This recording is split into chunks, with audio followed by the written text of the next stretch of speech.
Muitas coisas já aconteceram comigo e com minha família ao longo dos anos. Lembro, por exemplo, de uma vez em que quero acreditar que foi apenas paralisia do sono. Acordei ouvindo alguém rezando no meu quarto, mas a oração estava em um idioma desconhecido para mim. Tentei rezar o Pai Nosso, mas não conseguia lembrar as palavras, não conseguia terminar uma única oração. Minha irmã, por sua vez, sente como se algo se sentasse na cama dela à noite e em seguida colocasse um pé nas suas costas. Todos nós já tivemos algum tipo de experiência estranha na nossa casa, cada um de forma diferente. No entanto, o que vou contar desta vez é, sem dúvida, a experiência mais assustadora da minha vida. Espero que, ao compartilhar isso, alguém possa entender e acreditar que o que estou prestes a relatar é verdade. Tudo aconteceu na minha cidade natal, Santarém, entre 2011 e 2014, quando eu tinha 14 anos e morava com meus pais em nossa casa. Eu dividia o quarto com minha irmã mais nova, Luara, que era 2 anos mais jovem do que eu. Eu gostava muito de assustá-la, às vezes rindo do nada no meio da noite, fingindo ser louca e dizendo coisas para assustá-la. Sempre gostei de dormir com a cortina aberta, especialmente ali onde eu dormia, encostada na parede da janela. Gostava de abrir os olhos e olhar o céu e as estrelas. Naquela época, isso me ajudava a dormir. Mas esse hábito terminou naquela noite. Minha mãe ainda me incomoda dizendo: vai lá, abra a cortina à noite de novo. Suponho que ela zombe de mim porque nunca acreditou totalmente no que vi naquela noite. Meus pais já estavam dormindo no quarto que dividiam com minha irmãzinha, Fernanda, a mais nova. Luara já estava deitada em sua cama e disse que eu estava incomodando como sempre, fingindo ser louca. Ela simplesmente me ignorou para poder dormir. Eu não lembro muito dessa parte, o que lembro é de me acomodar ao lado da janela e abrir a cortina para poder ver o céu antes de dormir. Mas ao abrir, vi algo no telhado do vizinho, algo muito estranho. Era um homem, mas coberto de pelos. Tinha pelo em todo o corpo rosto, braços, tudo. Não tinha roupa, apenas uma pelagem preta. Não era humano, mas tinha um corpo de homem e no rosto havia traços que me faziam saber que não era um animal. Seus olhos eram humanos. Nunca conseguirei explicar corretamente o que vi. Nunca em minha vida, nem nos filmes mais estranhos, havia visto algo assim. A criatura estava sentada como um cachorro sobre as patas traseiras, olhando para o nada, para os telhados, com um olhar perdido. Eu não conseguia parar de olhar. Depois de um longo tempo, fechei a cortina e esfreguei os olhos com força, duvidando do que havia visto. Voltei a abrir a cortina, certa de que era um sonho ou apenas minha imaginação, mas ainda estava lá. Aquela criatura tão clara, tão estranha à minha frente era completamente real. Nem sequer estava se escondendo, não se importava que eu visse. Eu não conseguia desviar o olhar dessa coisa estranha que estava a poucos metros de mim, da minha família. De repente a criatura baixou o olhar e o fixou em mim. Nossos olhares se encontraram e eu fiquei congelada com aqueles olhos fixos em mim. Naquele momento fechei a cortina com força, sentindo que se abrisse novamente, aquela coisa estaria colada na janela. Comecei a falar com minha irmã, sussurrando para que acordasse. Eu dizia: Luara, Luara, acorde, tranquilamente, mas morrendo de medo. Não sei como consegui falar, mas falava tentando despertá-la. Acho que estava em choque porque lembro muito pouco. E a partir desse momento tudo fica confuso para mim. Finalmente Luara acordou.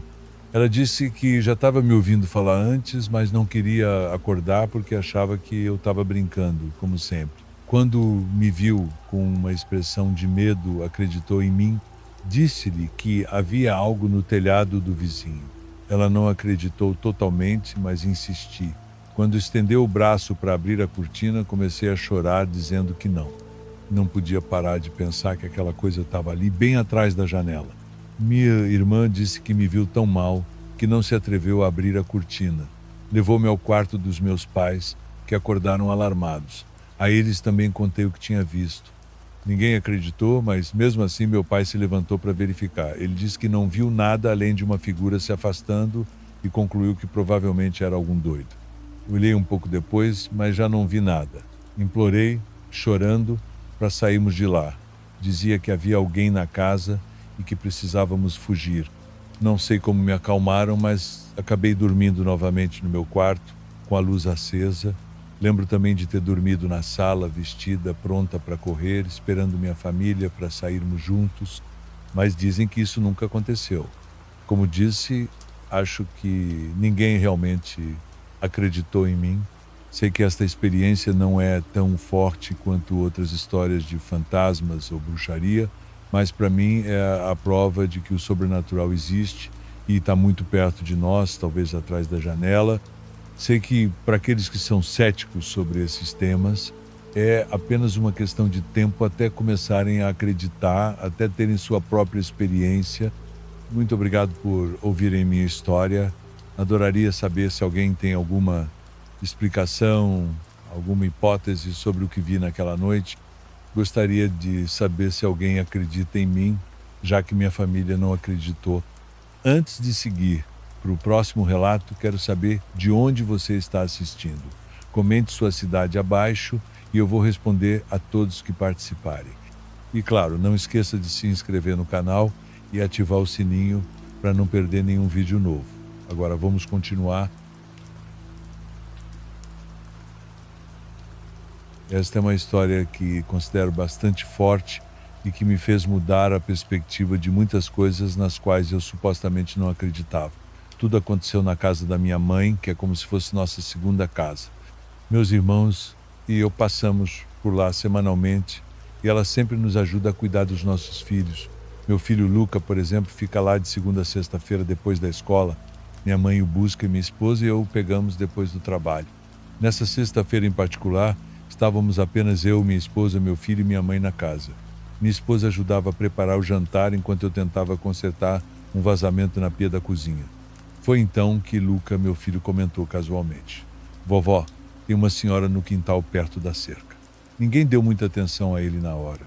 Eu, por exemplo, saí de debaixo da pia, fui até a janela, mas não me aproximei e continuei o que estava fazendo. Nem minha esposa, nem minha mãe pareceram notar o que ele havia dito. Alguns dias depois, Luca voltou a mencionar o assunto. Estávamos voltando para casa após ele ter passado a noite lá e ele disse: "Tem uma senhora que sempre fica no quintal da casa da minha avó", olhando para a janela.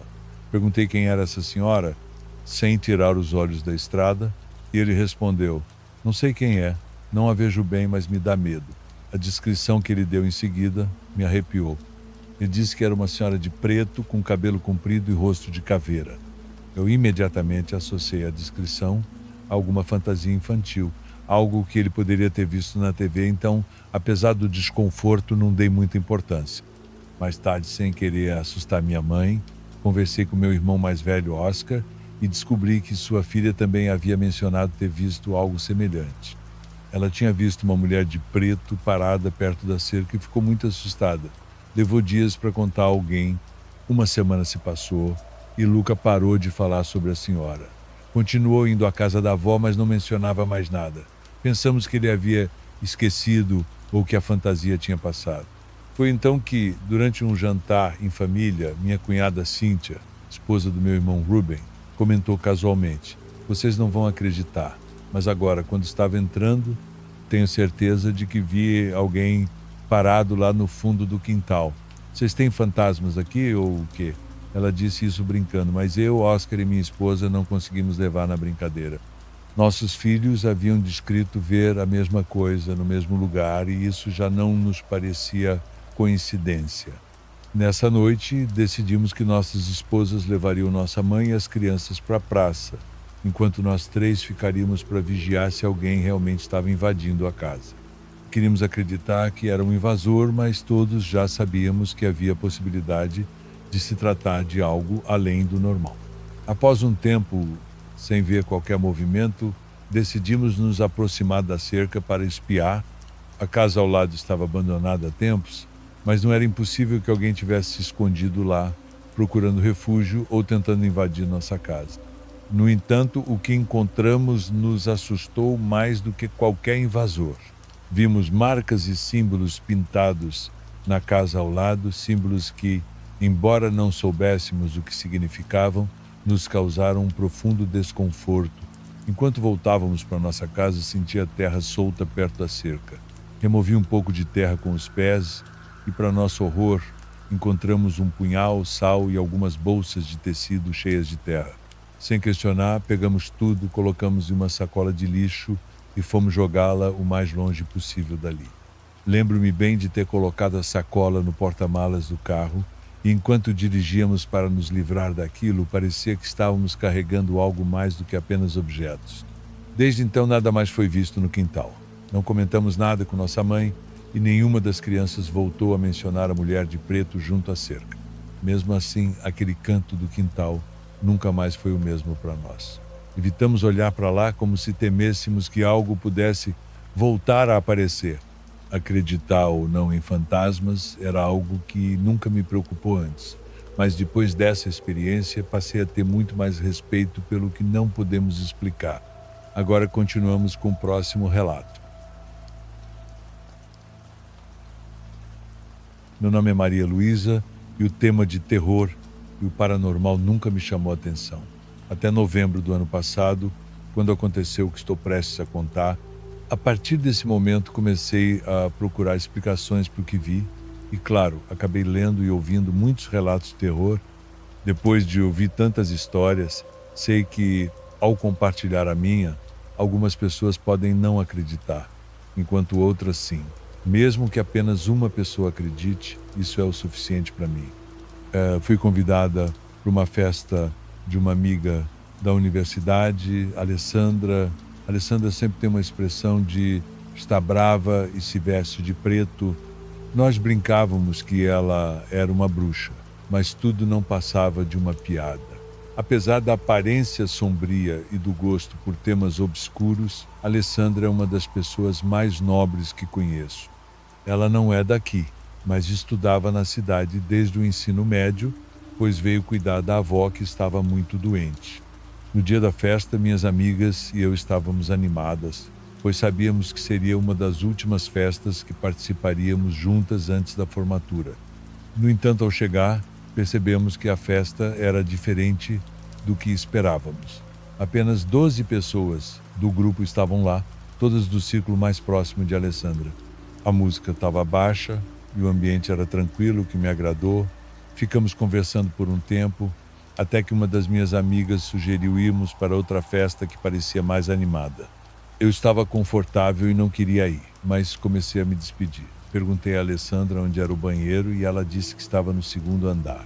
Ela se ofereceu para me acompanhar, mas acabou distraída, conversando com outra amiga e, como eu estava com pressa, decidi subir sozinha. Ao subir as escadas, empurrei a primeira porta que encontrei. Enganei-me, pois era um quarto, e lá dentro vi uma senhora sentada na cama. Seu rosto tinha uma expressão estranha, como se segurasse uma risada ao me ver. Pedi desculpas por abrir a porta e pela música do andar de baixo, e comecei a fechá-la. Quando dei um passo para trás, vi a porta ser empurrada e fechada com força de dentro. Fui ao banheiro um pouco envergonhado e desci o mais rápido possível. Aproximei-me de Rômulo, um dos amigos mais próximos de Alessandra, e contei o que havia acontecido. Ele me olhou sério, sem dizer nada. Outra colega que ouviu a história se aproximou e disse que havia acontecido o mesmo com ela. Rômulo nos puxou para fora da casa e, ao fechar a porta, perguntou se estávamos brincando. Respondemos que não, jurando que era verdade. Ele, então, nos contou que a avó de Alessandra havia falecido há 1 mês e meio naquele quarto, com a Alessandra cuidando dela. Fiquei sem palavras. Era óbvio que havíamos visto algo paranormal, mas eu nunca imaginei que um fantasma pudesse parecer tão real como uma pessoa viva. Depois disso, fiquei em silêncio. Minhas amigas perceberam que eu estava pálida, achando que estava passando mal. Decidiram ficar mais um pouco. Tentei esquecer o que vi com algumas bebidas, mas evidentemente não subi mais ao banheiro sozinha. No final, depois de muito tempo, restaram apenas 7 pessoas. Minhas 3 amigas, Rômulo, Carolina, Alessandra e eu. Talvez pelo efeito do álcool, quando a Alessandra mencionou como sentia a falta da avó, eu disse que ela ainda estava lá, naquela casa. Alessandra sorriu e uma das minhas amigas se atreveu a abraçá-la e contar o que havíamos visto. Alessandra se soltou do abraço e se levantou sem dizer nada. Pensamos que a havíamos comovido, mas logo voltou com uma fotografia em mãos, num pequeno quadro de madeira. Esta é minha avó, que descansa em paz, disse, quase irritada.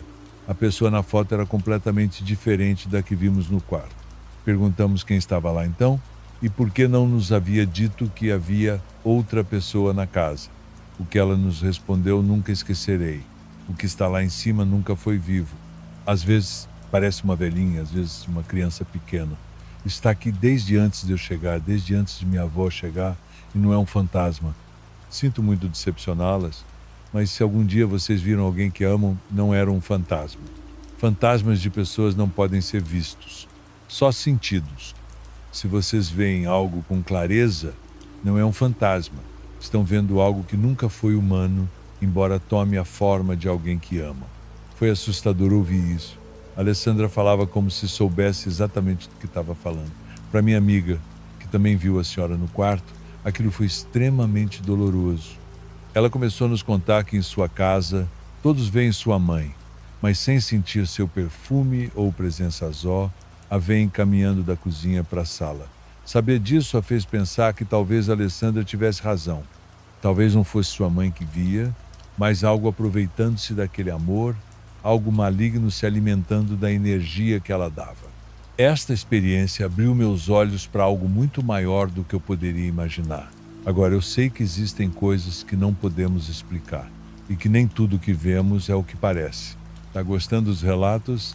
Então curta o vídeo e fortaleça o canal. Seu apoio faz toda a diferença. Agora vamos a mais um relato. Escrevo muito nervoso, mas gostaria de finalmente compartilhar isso com alguém que acredite, pelo menos em certo grau. Sei que é muito difícil, mas depois do que me aconteceu, realmente acredito que tudo é possível, até o mais horrível e incrível dos acontecimentos. Isso ocorreu durante a Semana Santa, ironicamente, como se fosse parte de uma piada macabra. Eu já havia completado um ano de namoro, mas apesar de minha namorada vir constantemente à minha casa e conhecer minha família, eu nunca havia conhecido a dela. Ela mora apenas com a mãe, uma senhora extremamente religiosa, que praticamente a proibia de ter namorado. Não é que ficássemos escondidos, mas a mãe dela não gostava que ela falasse de mim ou me mencionasse, como se quisesse agir como se eu não existisse. No entanto, isso não podia durar para sempre. Minha sogra tinha uma espécie de melhor amiga, Chica, que era quase da família. Digo quase da família porque, antes de ser amiga, Chica foi sogra dela. Não era avó da minha namorada, era mãe do seu primeiro marido. Elas continuavam muito próximas, mas Chica aparentemente nunca quis sequer conhecer Cíntia, minha namorada. Para Cíntia sempre pareceu estranha essa relação, especialmente porque o primeiro marido de sua mãe havia morrido muito jovem. Quando estavam casados, havia apenas alguns meses. Tanto sua mãe quanto Chica eram pessoas solitárias, sem muitos familiares e firmemente dedicadas à igreja. Para mim não parecia estranho que a senhora quisesse continuar em contato com sua ex-nora, especialmente se ela representava as últimas lembranças do filho falecido. Por isso entendi quando, ao adoecer, Chica teve minha sogra como a única pessoa que se ofereceu para ajudá-la, cuidando dela alguns dias na semana. Quando minha sogra ia ficar com Chica, tinha que deixar Cíntia sozinha em casa, numa área e principalmente numa rua bastante perigosa. Foi então que, além de permitir que Cíntia me visse, ela pediu que eu ficasse com ela. Esclareço que eu ficava na sala até meia-noite. Quando meu pai passava para me buscar, eu saía discretamente, sem fazer muito barulho, para que os bandidos e vagabundos da área não percebessem que Cíntia ficava sozinha. Algumas semanas depois, Chica piorou e teve que ser internada no hospital. Ela pediu à minha sogra que não deixasse a casa sozinha, que cuidasse de suas plantas e de seus passarinhos para que não morressem na sua ausência. Minha sogra prometeu que cuidaria de tudo, dizendo para não se preocupar pouco antes da senhora perder a consciência. Para falar a verdade, entre seu trabalho e as visitas ao hospital, seria impossível cumprir sua promessa. A única saída que encontrou foi pedir que Cíntia ficasse lá, tentando cuidar da casa de Chica. E Cíntia aceitou. A primeira noite passou de forma tranquila, ao menos foi o que pensei. Conversamos por mensagens, como todas as tardes, e por volta das 10 ela me ligou. Achei muito estranho porque nunca fazíamos isso, nunca nos falávamos por telefone, mas conversamos por quase uma hora. Tem algo muito estranho. Você consegue ouvir ou estou imaginando coisas? Ela perguntou em um momento. Toda vez que íamos desligar, ela procurava qualquer desculpa para continuar falando, até que perguntei se estava tudo bem. Ela não quis me contar nada. Apenas mencionou que sentia algo no peito, como ansiedade, uma sensação de que havia alguém mais na casa. Perguntei se queria que eu fosse até lá, mas ela disse que era apenas sua mente. A casa estava perfeitamente trancada e não havia como alguém entrar. E assim estendemos a conversa até a meia-noite, quando ela adormeceu. No dia seguinte, uma amiga ficou com ela.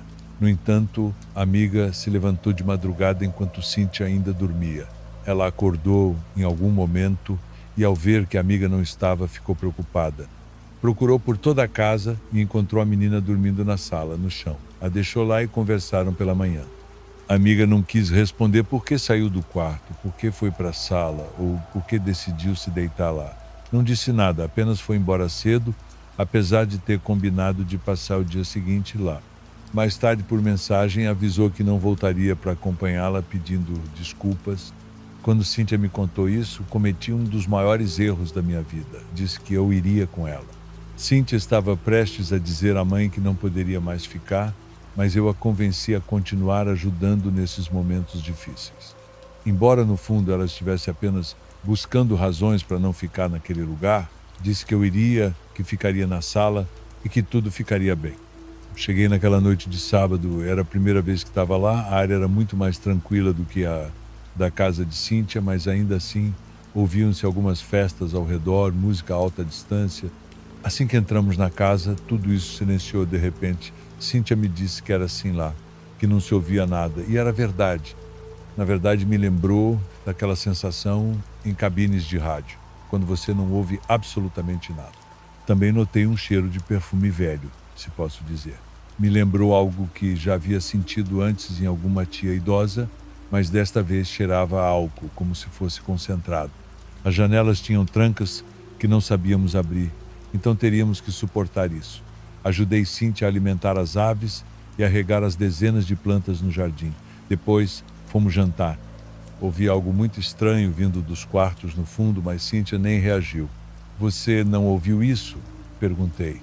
De repente, seus olhos se abriram muito, como nunca tinha visto antes. Sim, eu ouvi, disse ela, surpresa, tentando sair correndo da casa, mas a segurei.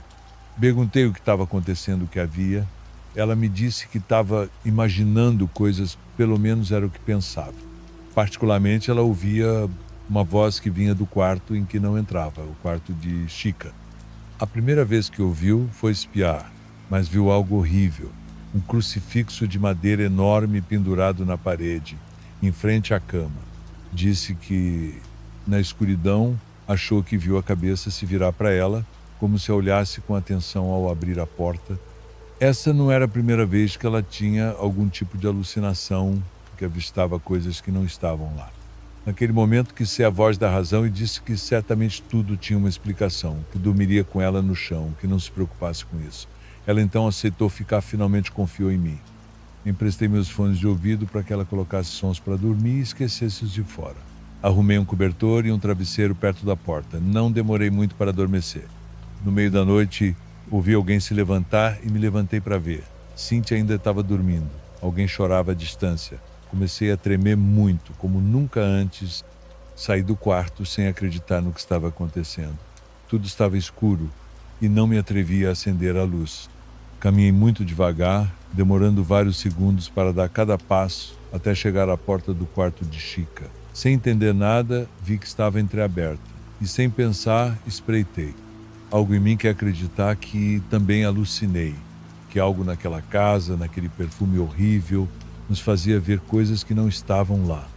Acho que vi sobrinho, porque estava muito escuro, mas vi algo parado sobre a cama, com os braços estendidos, na posição de um crucifixo. Parecia uma pessoa nua.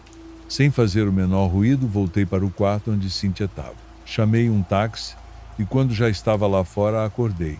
Disse que precisávamos sair de lá. Passamos a noite na minha casa. Durante vários dias, Cíntia atravessou a cidade para regar as plantas e alimentar os pássaros todos os dias, até que Chica finalmente morreu. Ninguém sabia o que aconteceria com aquela casa, mas antes que houvesse algum litígio, a mãe de Cíntia deu as plantas e os pássaros aos vizinhos para que não morressem. Ela trancou a casa e, até onde sei, ainda está intacta. Ninguém a reivindicou, ninguém entrou. A situação serviu para minha sogra começar a falar comigo, agradecendo o que fiz por Cíntia. Agora posso ir à casa dela, temos um relacionamento mais normal, mas recentemente, durante um jantar, lembramos daquela casa, lembramos daqueles dias, não contamos a ela e Cíntia não contou o que ouviu. No entanto, em algum momento da conversa, minha sogra disse que agradecia que Cíntia tivesse conseguido passar as noites lá sem problemas.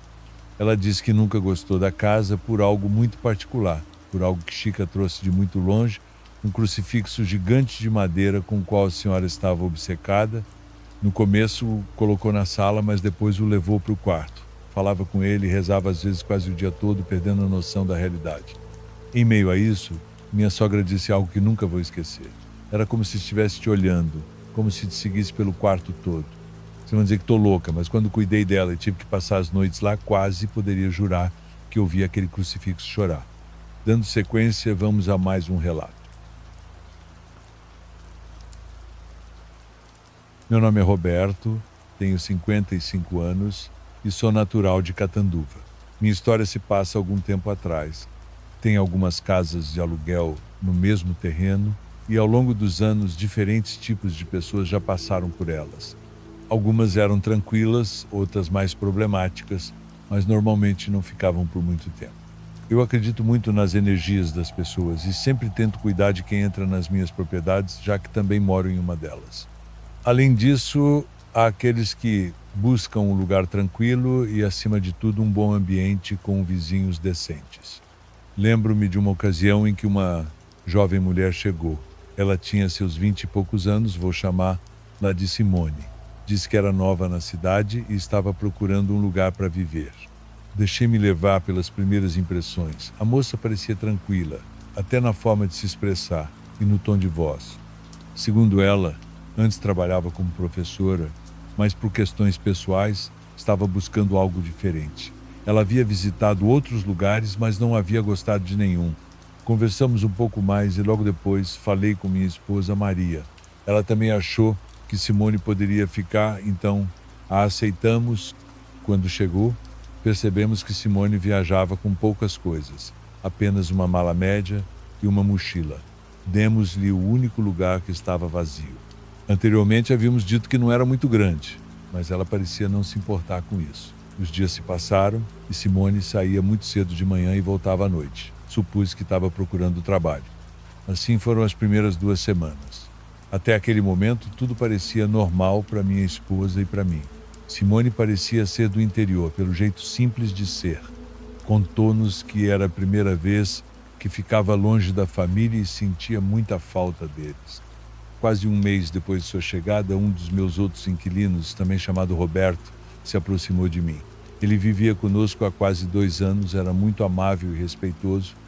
Ele veio me dizer que ouvia alguém chorando na casa ao lado, que ficava parede com a dele. Mencionou que isso estava acontecendo nas últimas 3 noites. Roberto sabia que Simone morava ali, mas não queria ser inconveniente nem perguntar o que estava acontecendo, já que só haviam trocado alguns cumprimentos desde que ela se mudou. Pensou que talvez nós a conhecíamos melhor e preferiu nos informar sobre a situação. Talvez ela precisasse de apoio ou estivesse passando por alguma crise. Agradeci por nos avisar e pelo menos já estávamos atentos. Naquela noite, minha esposa e eu conversamos sobre o assunto. Não queríamos intervir em situações pessoais, nunca fazíamos isso, mas ela achava que o melhor seria perguntar se Simone estava bem. Talvez sentisse falta de casa ou estivesse sentindo sozinha, algo normal. Respondi que não havia problema, mas que ela tentasse não se envolver muito. Maria foi até a porta e conversou com ela por alguns minutos. Quando voltou, me disse que Simone parecia cansada, como se não tivesse dormido bem. Havia algo diferente em sua voz. Ela falava mais baixo. Mesmo assim, disse para minha esposa que tudo estava em ordem, que estava se adaptando à cidade. Minha esposa disse que, se precisasse de qualquer coisa, podia nos procurar. A garota olhou para ela por alguns segundos. Agradeceu o gesto e depois se despediu. Isso me acalmou um pouco. Ela disse que mas minha esposa continuava preocupada. Sempre foi assim, principalmente com nossos filhos e netos. Era da natureza dela cuidar das pessoas ao seu redor. Poucas noites depois, alguém começou a bater na porta. Já estávamos deitados, eram cerca de 11 da noite. Quando abri, dei de cara com Simone. Ela estava muito agitada. Convidei-a para entrar, ofereci um lugar no sofá para se sentar, mas ela não me ouviu. Logo depois, Maria saiu do quarto. Acho que estão me seguindo, disse a garota em tom baixo. O que aconteceu? Por que você diz isso? Perguntei, já preocupado. Simone demorou um momento para responder, evitando o contato visual. Acho que há algo me seguindo. Não sei como explicar, mas não me deixa em paz. Ela começou a chorar. Estávamos confusos, não entendíamos a que ela se referia. Minha esposa começou a fazer perguntas, mas a mulher parecia perdida, como se não soubesse o que responder. Sinto que estou enlouquecendo, dizia sem parar. Suas expressões eram de puro medo. Cheguei a notar como suas mãos tremiam, sua respiração parecia descontrolada. Há algo me seguindo no início. Eram sonhos. Eu acordava de madrugada e não conseguia me mover. Nem sei o que é, a garota dizia enquanto chorava sem parar. Minha esposa segurou-a pelo braço e ambas se sentaram no sofá, me pedindo para trazer um pouco de água com açúcar. Não sei o que está acontecendo, mas já não consigo nem dormir. Pedimos que não falasse mais sobre o assunto, se a incomodasse. Maria ofereceu a água que eu trouxe e Simone começou a se acalmar. As lágrimas continuavam escorrendo pelo rosto, mas não como antes. Ela começou a nos contar o que estava acontecendo. Dizia que algo a seguia. Em suas palavras, não sabia exatamente o que era. Parecia ser uma pessoa e, ao mesmo tempo, um animal, uma criatura estranha. Não sei o que fazer, disse em tom baixo. O que ela nos contava parecia muito estranho. Era a primeira vez que eu via algo assim. Não queria duvidar de sua palavra, mas era difícil de acreditar. Olhando mais de perto, a aparência da garota parecia diferente. Ela parecia muito mais velha que da última vez. Simone nos disse coisas que eu não conseguia entender. Até certo ponto sentia receio de estar perto dela. Não me interpretem mal, mas coloquem-se no meu lugar. A garota chegou uma noite à porta da minha casa chorando. Eu não sabia o que pensar, não sabia o que fazer, nem como ajudá-la. Naquela noite, minha esposa ofereceu que ela dormisse na sala. Eu não sabia se era uma boa ideia, mas ela insistiu e Simone não aceitou. Um pouco mais calma, disse que voltaria para sua casa, pediu desculpas por nos incomodar e logo depois foi embora. Quando minha esposa e eu ficamos sozinhos, eu não sabia o que dizer. Sentia-me estranho. Comecei a sentir calafrios. Não sei porquê, mas imaginei a criatura que ela descreveu. A imagem, de certa forma, ficou na minha cabeça. Você acha que ela tem problemas? Perguntou minha esposa. Eu não respondi. Não sabia que ela se referia com isso e ainda não entendi o que havia acontecido. Foi uma montanha-russa de emoções. A garota parecia realmente mal, não parava de chorar e dizia coisas que não faziam sentido. No dia seguinte, minha esposa foi saber como Simone estava. Bateu na porta, mas ninguém atendeu. Voltou naquela tarde mais uma vez e novamente ninguém atendeu.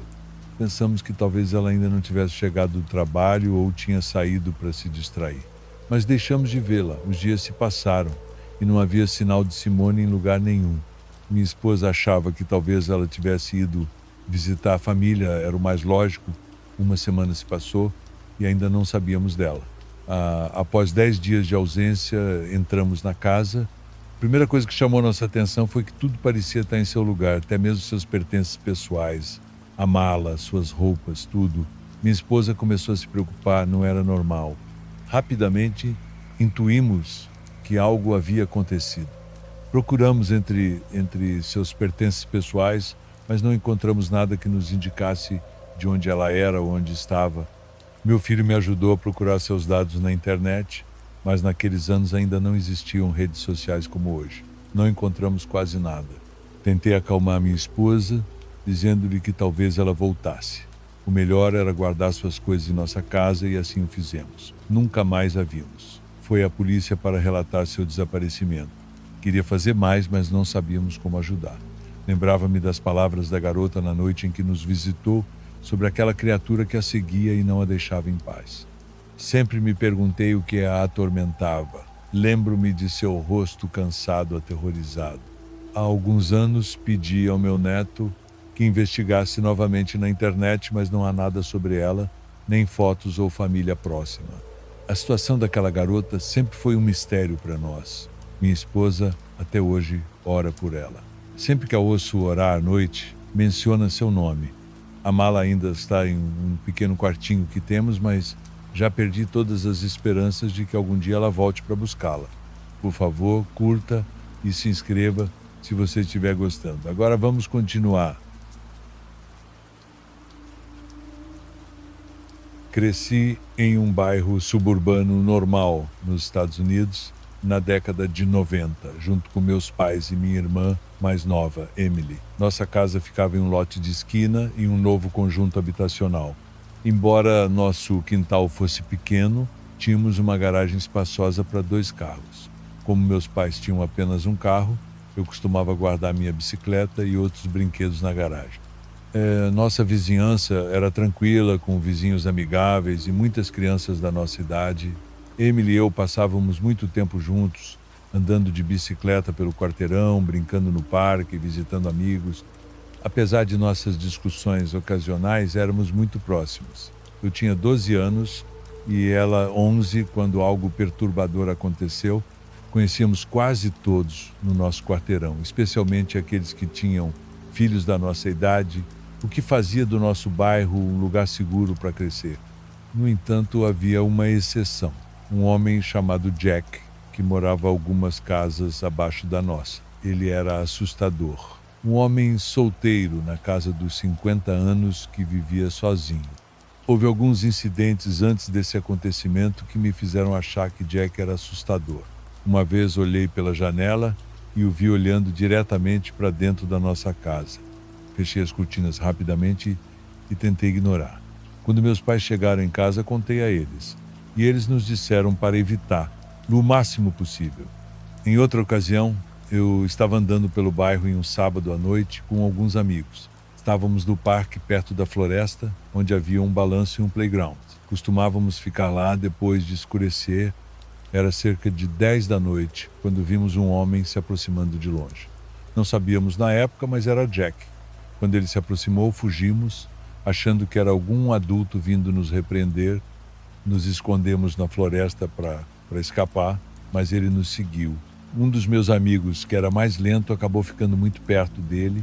Foi então que percebemos que era Jack, segurando algo que parecia uma seringa. Conseguimos voltar para a rua e o perdemos, indo para a casa de um dos meus amigos. Sei que isso pode parecer nada, mas no contexto, essa experiência foi assustadora. Naquela época, um dos nossos vizinhos relatou um roubo na nossa área.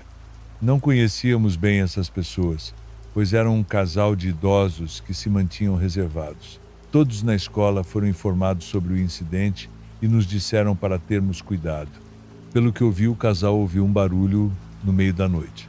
E ao verificar, ouviram alguém fugindo pela porta da frente. Não havia sinais de arrombamento, então não sabiam como a pessoa entrou. Naquela semana, fui à garagem pegar minha bicicleta para encontrar meus amigos, mas ela havia sumido.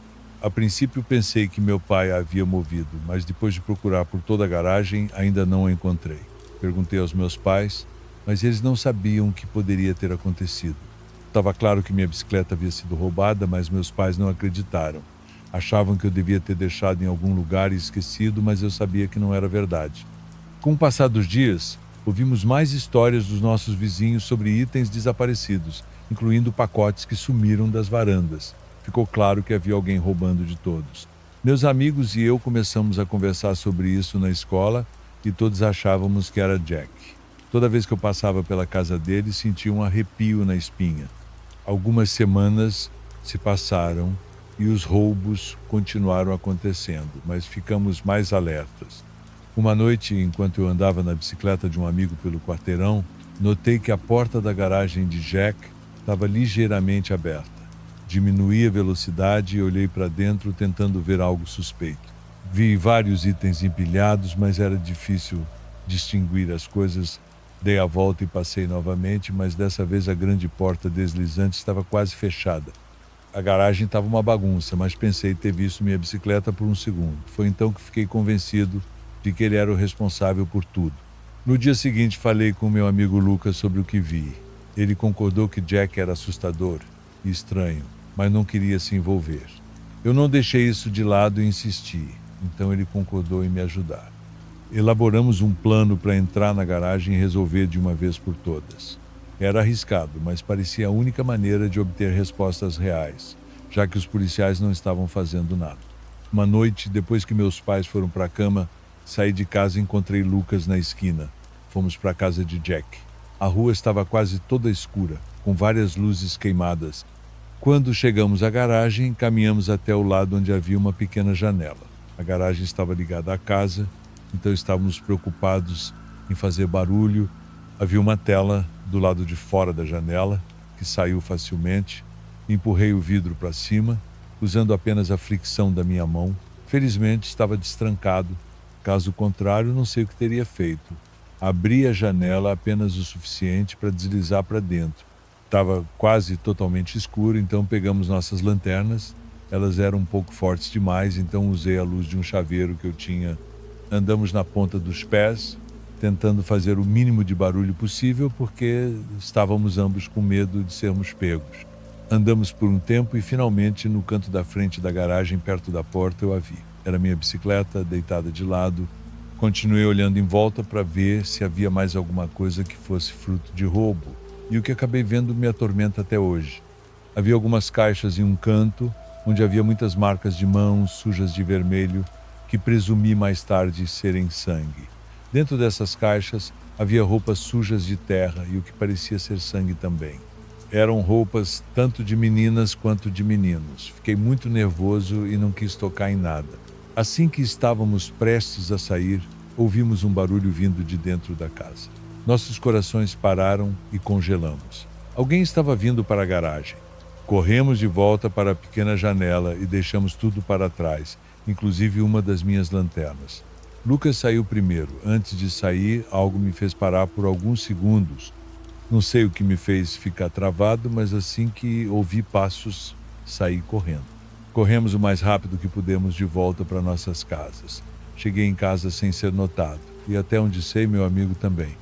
No dia seguinte, tentei dizer aos meus pais que Jack estava por trás de tudo e que havia algumas coisas muito perturbadoras em sua casa, como aquela caixa com roupas sujas de sangue. Minha mãe perguntou como eu sabia, e menti, dizendo que vi enquanto passava. Isso era parcialmente verdade, então era uma boa mentira.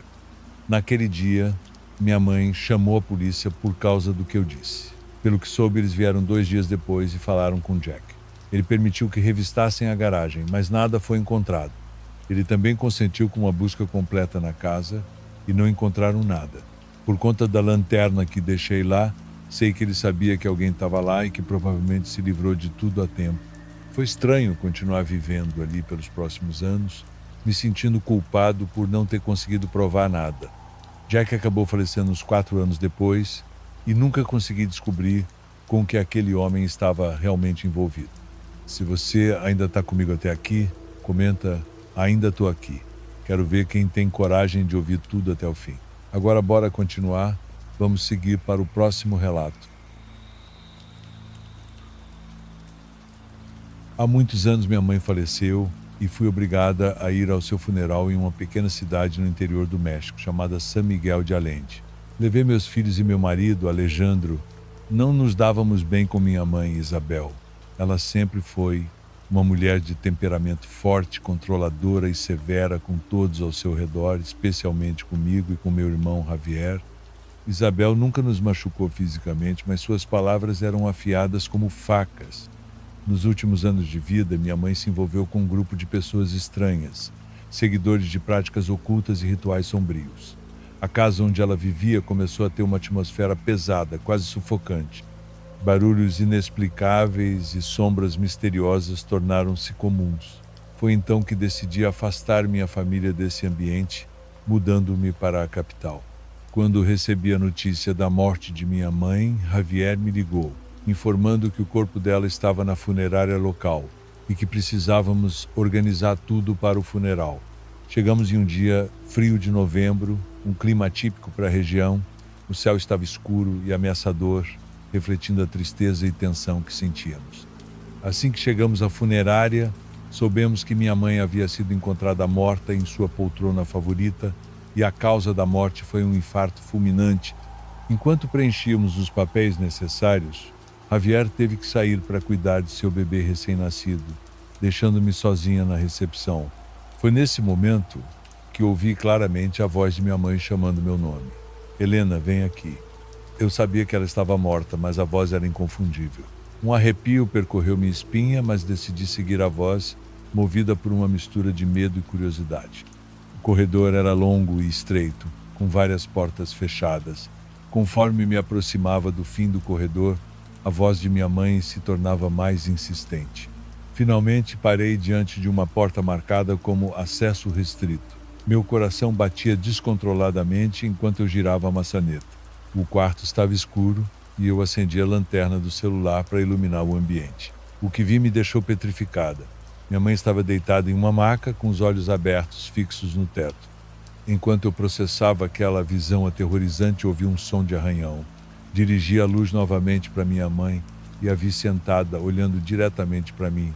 Fiquei paralisada de medo, incapaz de mover um músculo. Então ela começou a sussurrar: Helena, você não deveria ter vindo. Eu recuei lentamente, tentando não fazer barulho, mas ao virar-me para sair, tropecei e caí. A lanterna caiu da minha mão e a sala ficou mergulhada na escuridão. Eu podia sentir a presença dela se aproximando, cada vez mais perto. Gritei por ajuda, mas minha voz parecia abafada pela escuridão.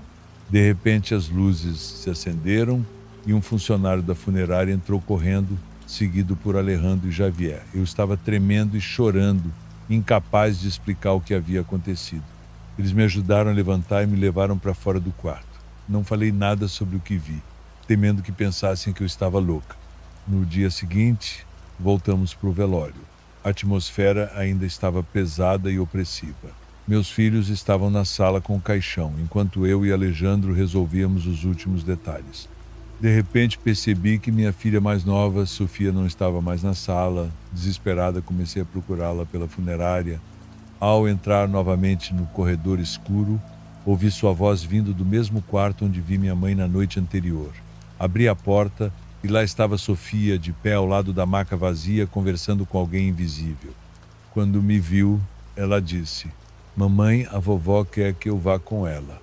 Meu coração quase parou. Peguei Sofia nos braços e corri para fora daquele quarto. Não olhei para trás, mas podia sentir a presença de algo sombrio nos seguindo. Chegamos à sala principal, onde Alejandro estava esperando, e saímos da funerária o mais rápido possível. Depois daquele dia, nunca mais voltamos a San Miguel de Allende. Levamos Sofia a um terapeuta e eu comecei a frequentar a igreja regularmente, buscando proteção para minha família. A experiência na funerária me deixou marcada para sempre.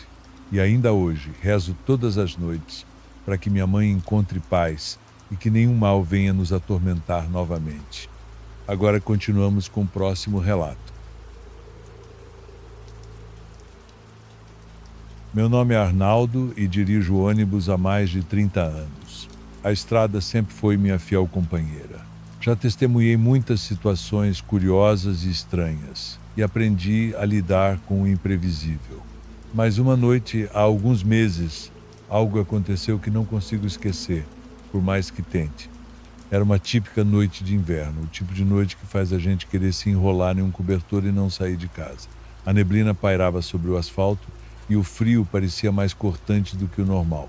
Eu fazia a rota noturna entre duas cidades pequenas, atravessando uma estrada solitária, ladeada por árvores que se fechavam como um túnel natural. O silêncio predominava, sendo quebrado apenas pelo som constante do motor e ocasionalmente o leve ronco de um passageiro. Durante o trajeto, parei em um ponto isolado para pegar um passageiro que esperava sozinho. Ele estava ali parado na beira da estrada, envolto numa capa de chuva antiga, com o capuz puxado para frente, escondendo o rosto nas sombras. Como de costume, abri a porta e ele subiu sem dizer nada, caminhando diretamente para os assentos do fundo. Eu o observei rapidamente pelo espelho retrovisor, mas ele parecia apenas mais um viajante noturno cansado, buscando o refúgio do frio. No entanto, a ausência de qualquer som ao sentar-se me deixou com uma sensação estranha. Conforme eu seguia a viagem, não conseguia tirar os olhos do espelho. A presença do homem parecia pesar no ambiente, como se algo estivesse errado, mas eu não sabia dizer o quê. Quando olhei novamente para o retrovisor, vi que ele tinha mudado de posição, se inclinando levemente para frente, como se quisesse enxergar melhor a cabine do motorista. O brilho fraco dos faróis na neblina fazia sombras se alongarem, dançando nas laterais do ônibus, criando formas que pareciam se estender das árvores para dentro do veículo. Minutos se passaram e eu continuei a verificar o espelho. A estrada se estendia à frente, sem qualquer iluminação ou sinal de vida. Ao olhar mais uma vez, percebi que o homem não estava mais ali. Vasculhei cada canto do ônibus com os olhos, procurando por algum sinal dele, mas todos os assentos estavam vazios. Olhei para o corredor estreito que levava ao banheiro, imaginando que talvez ele tivesse se dirigido para lá. Mesmo assim, a sensação de que havia algo diferente pairava no ar, como se o próprio ambiente tivesse mudado de tom. Então senti um calafrio percorrer minha espinha, algo que parecia uma corrente de ar frio passar por trás de mim. Olhei para trás instintivamente, mas não havia nada além do interior escuro do ônibus. O rádio, que até então emitia apenas um leve chiado estático, começou a chiar mais forte. Ajustei os controles, tentando eliminar o som incômodo, mas ele só aumentava.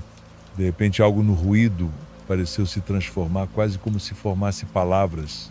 Parecia meu nome sendo pronunciado de forma arrastada. Meus dedos apertaram o volante e minha respiração se acelerou. Olhei novamente para o retrovisor e vi, por um momento fugaz, a silhueta do homem sentada lá no fundo. Mas não era como antes. O capuz agora revelava parcialmente seu rosto pálido e inexpressivo. Seus olhos estavam fixos em mim com uma intensidade que fez meu estômago revirar. Pisquei e, quando olhei de novo, ele não estava mais lá. Só o que restava era o eco do chiado do rádio, que voltou a ser estático. Mais alguns quilômetros se passaram e eu continuava a sentir aquela estranha presença. Era como se alguém estivesse ao meu lado, de pé, observando cada movimento que eu fazia. Me virei de súbito, esperando encontrar o homem parado ali, mas o corredor do ônibus continuava vazio. O silêncio, que antes parecia tranquilo, agora estava carregado, quase sufocante. Eu queria terminar aquela viagem o mais rápido possível. Quando finalmente cheguei ao destino final, o frio na barriga persistia. Acomodei o ônibus no estacionamento da rodoviária e comecei a fechar as portas. Antes de sair, dei uma última olhada no corredor.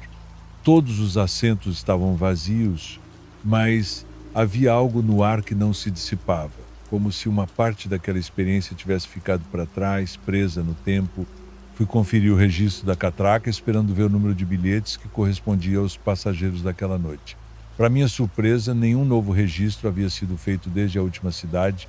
Não havia indício de que o homem de capa de chuva tivesse subido no ônibus, e isso me deixou completamente desnorteado. Contei a história para meus colegas motoristas, mas ninguém soube me explicar o que poderia ter acontecido. Alguns sugeriram que eu estava exausto, que tinha imaginado tudo. Outros fizeram piada, dizendo que a estrada às vezes brinca com a mente da gente. Ainda assim, toda vez que lembro daquela noite, a sensação de desconforto volta, me fazendo questionar o que realmente aconteceu. Desde então, evito a rota noturna. Há algo no silêncio da madrugada e na solidão da estrada que nunca mais soou da mesma forma. Alguma coisa mudou dentro de mim naquela noite, algo que não consigo nomear. E toda vez que vejo um ponto de ônibus isolado, cercado pela escuridão, não consigo evitar olhar para trás, esperando ver novamente aquele homem de capa de chuva parado à margem da estrada. Dando sequência, vamos a mais um relato. Atualmente estou passando por um dos momentos mais tristes e sombrios da minha vida. Minha namorada havia me deixado e, antes de pegar todas as suas coisas do meu apartamento, ela me disse que eu era narcisista, que nunca olharia além do meu próprio nariz. Ela passou muito tempo me dizendo que se sentia sozinha, que eu passava muito tempo com meus amigos e não dava atenção a ela. Pensei que isso iria passar e que ela se acostumaria com o fato de que eu tinha uma vida além dela, mas não foi assim. Eu a deixei ir, imaginando que seria fácil esquecê-la ou que Bruna, minha ex, se daria conta do seu erro e voltaria a me procurar. Ela me disse muitas vezes que eu era sua outra metade e eu acabei acreditando em toda essa besteira. Depois de um mês do término, sem que ela me ligasse ou mandasse mensagens, percebi que ela havia falado a verdade e que o fim do relacionamento era definitivo. Por outro lado, as coisas em casa estavam piores. Meus pais brigavam o tempo todo, chegando até a trocar socos. O divórcio era inevitável. Sempre pensei que a culpa era do meu pai, que tratava minha mãe como se ela fosse uma mulher qualquer, insultando-a o tempo todo. Quando ela saiu de casa, pedi explicações. Perguntei por que ele era tão cruel com uma mulher que lhe deu os melhores anos de sua vida e seus filhos. Foi então que meu pai se desfez e me contou toda a verdade. As brigas começaram desde que ele descobriu que minha mãe tinha outro homem. No início eram rumores, mas uma vez ele viu com seus próprios olhos. Eles estavam comendo em um restaurante e meu pai os viu, pareciam namorados apaixonados. Meu pai não quis fazer uma cena e esperou que ela voltasse para casa para confrontá-la. Minha mãe, uma manipuladora de primeira, tentou convencê-lo a ficarem juntos por nossa causa. Quando ouvi isso, achei uma boa manobra. Mas a verdade é que seus filhos já são grandes. O menor dos meus irmãos tem 22 anos. Meu pai tentou agir como se nada estivesse acontecendo, mas não conseguiu manter a mentira. Estava cansado e ferido. Minha mãe saiu de casa e levou meu irmão mais novo, Lucas, com ela. Todos estávamos do lado do meu pai, inclusive meu irmão mais novo, mas, segundo ele, minha mãe nunca deixaria de ser a mulher que o trouxe ao mundo e o mínimo que ele podia fazer era apoiá-la nesses momentos tão complicados. Outra coisa que vocês devem saber é que minha família tem muito dinheiro. Meus pais acumularam tanto propriedades quanto uma certa fortuna. Juntos, conseguiram levantar uma rede de supermercados que tem sido muito bem sucedida. Para todos nós foi uma surpresa quando minha mãe entrou com uma ação para tirar até o último centavo do meu pai. Isso realmente me deixou indignado. Minha vida estava se despedaçando e eu não conseguia evitar. Comecei a rir do quão absurda era a vida. Perguntei por que as pessoas se esforçam tanto para prolongá-la, se a maior parte do tempo estamos sofrendo. Há muita gente que passa a maior parte da vida na pobreza, trabalhando dia após dia com o propósito de sair da miséria e quando estão prestes a conseguir, morrem. Aceitemos isso. Viver é um saco. Pensei muito sobre isso e, numa tarde, peguei o carro, fui a uma loja para comprar cervejas e depois comprei alguns cigarros de maconha. Coloquei música e me embriaguei. Entre o álcool e minha falta de interesse pela vida, lembrei de algo que havia lido quando era adolescente. Naquela época, me interessava por muitas coisas sombrias, gostava de pensar na existência de demônios que marcam o destino das pessoas. Embora eu tenha pesquisado muito sobre o assunto, nunca tive coragem de tentar uma invocação. Tinha vários livros que ilustravam como fazer isso, o tipo de óleo que deveria usar, as velas, a maneira correta e, claro, o nome de toda a corte demoníaca. Não sei por que, naquele momento, lembrei o nome de um dos demônios. Seu nome começa com B. Algo que me chamou a atenção sobre ele foi seu poder. Pessoas erroneamente acreditam que Lúcifer é o príncipe dos demônios, mas isso não é verdade. Lúcifer está na porta do inferno e é o primeiro demônio com quem a maioria das pessoas se encontra por seu baixo calão. Os demônios mais poderosos não se deixam ver e nem sequer permitem que seu nome seja pronunciado em vão. Quando você encontra Lúcifer é porque está se preparando para algo mais forte. Ele te testa de acordo com sua convicção e o quão comprometido você está em se entregar a ele. Eu não precisava fazer acordos com demônios de baixo escalão. Sabia o nome de B e sua influência no mundo, especialmente neste mundo que é baseado em mentiras e enganos.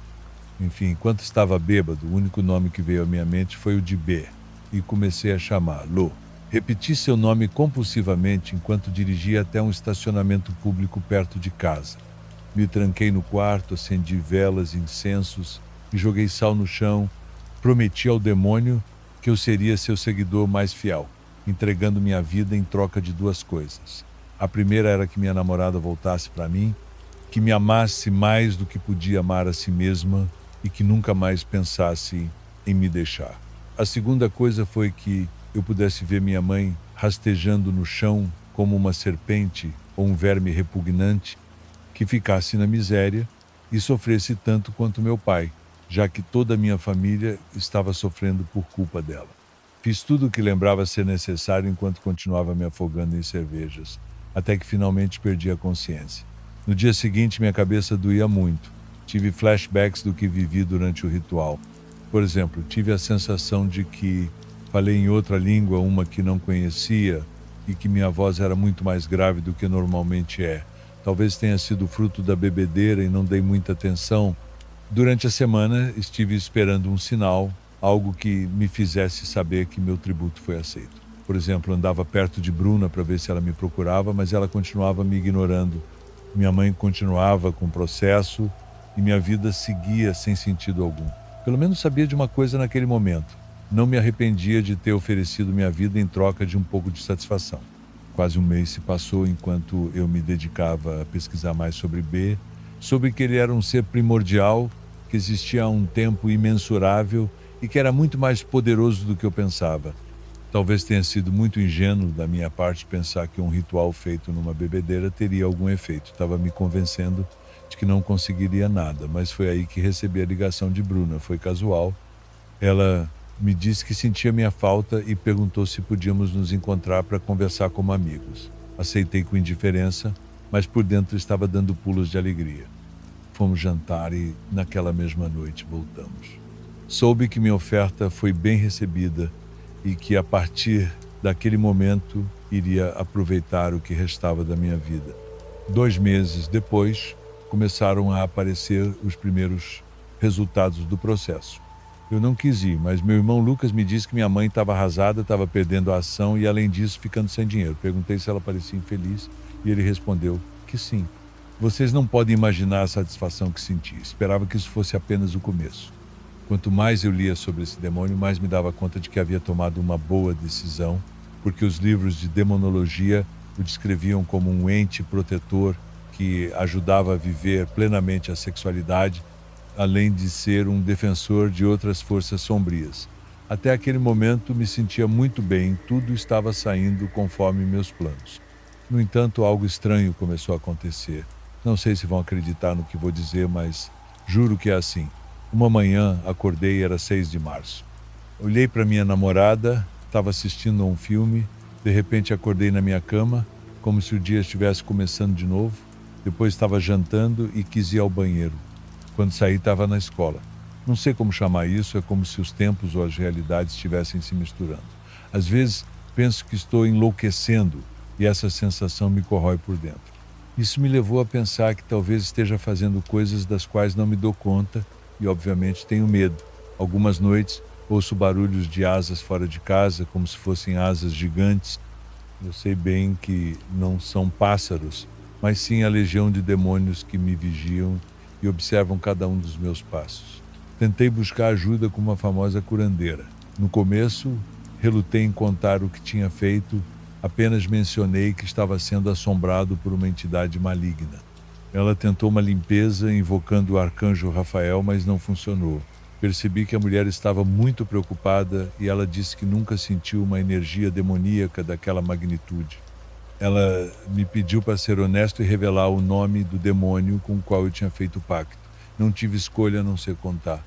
O pacto realizou meus desejos e agora eu buscava uma maneira de desfazê-lo. A curandeira me ouviu atentamente e, conforme eu contava a minha história, seu rosto se deformava. Então, ela me disse as palavras que tanto temia ouvir. Seu pacto é irremediável. Quando se evoca um demônio desse poder, não há nada na terra que possa quebrá-lo. O tempo em que os seres divinos e infernais se movem é diferente do nosso. Aqui pode passar um dia, mas lá é toda uma eternidade. Seu pacto agora está naquela eternidade, a qual os simples mortais não têm acesso. O pacto será cumprido e chegará às suas últimas consequências. Ele dará o que você pediu e, em troca, aceitará o que você ofereceu. A única coisa que resta é esperar. Ela continuou. Existem pessoas que os demônios tomam como protegidos e aliados. Eles oferecem anos de vida, em troca de certas ações, como formar cultos, seitas, atrair seguidores. Mas não se engane, embora você possa prolongar um pouco sua vida, na verdade será um escravo do demônio, pois sua vida pertence a ele. Saí daquele lugar certo de que havia feito algo muito errado. Tenho medo, mas ao mesmo tempo tenho a esperança de que algo aconteça. Por causa da minha paranoia, mal vejo minha família ou minha namorada. Estou neste momento em uma encruzilhada. Não sei se devo continuar lutando para me libertar ou aceitar meu destino. Não quero ser hipócrita com vocês. A verdade é que não me importa em formar uma seita ou atrair mais pessoas se isso ajudar a salvar minha vida. Agora estou pensando em pedir a este demônio que me aceite como seu instrumento na terra e que farei tudo o que ele me pedir. Encerramos os relatos de hoje. Agradeço de coração a todos que acompanharam até aqui e um abraço especial aos inscritos do canal. Nos vemos no próximo vídeo. Com carinho, seu amigo Raul.